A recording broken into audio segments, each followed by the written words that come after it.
Whenever I see an apple tree, two things immediately come to mind: the urge to climb it and feminism.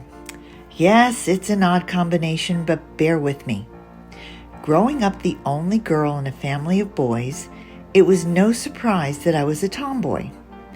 I liked doing a lot of the things that my brother and his friends did: riding bikes very fast down hills and then coasting no hands for as long as I could, playing in the fields behind our house and looking for fossils in the shale rock.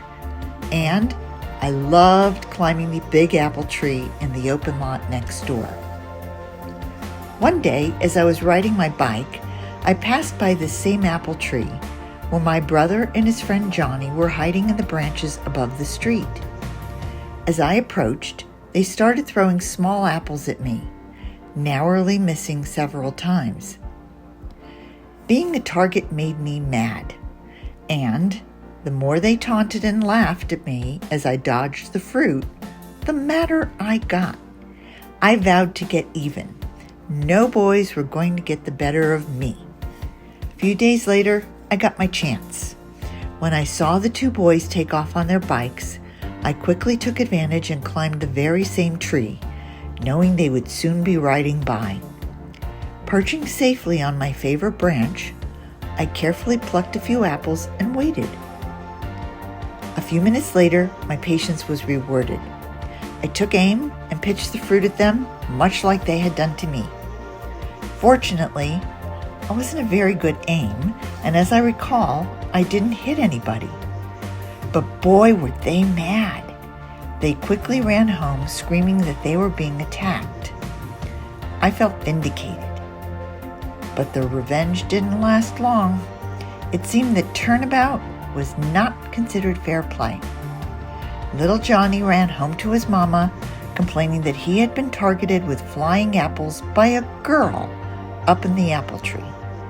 He neglected to mention to her that he and his bike riding cohort, aka my brother, had done the same thing to me a day or so earlier. Johnny's mother called my mother, and I was called on the carpet. Without proper hearing, trial, or even questioning, I was found guilty of, quote, improper conduct for a girl, and sentenced to house arrest for the remainder of the week. I was blamed for attacking the boys. They were never blamed nor punished for doing the same thing. They were boys and I was a girl, and girls just didn't do such things. That was the major crime. And that's when it started. At the tender age of 8, I had the epiphany that boys and girls were not treated the same, that we were not considered equal. This unfair and one-sided blaming incident kindled a tiny flame, one that grew as I did. It sparked my desire to be looked at and treated equally with the other sex. What does this have to do with Eve? Well, think about it. She was the original blamee. In the Bible, Eve is tempted by the devil in the form of a snake to eat the forbidden fruit, an apple. She takes the apple to Adam and convinces him to partake. When they both disobey the rule of God, they are punished and thrown out of Eden. Historically, who got the blame? Eve, not Adam. She enticed him. He is painted as the aggrieved party.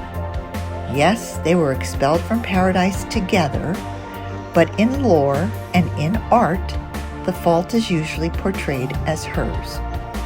Adam and Eve were never considered equals. She was made by God from Adam's rib. And just like that, the concept of the weaker sex was born, along with the justification to treat women differently. Eve never had the chance to be a feminist. It might even be considered blasphemy that she was equal to Adam. She is not portrayed as standing up for herself and perhaps saying, "Hey, it's not just my fault here. We share equal responsibility in this." We're women. We aren't perfect, but we sure do add equally to the equation of life. So here's to strong women. May we know them, May we be them. May we raise them.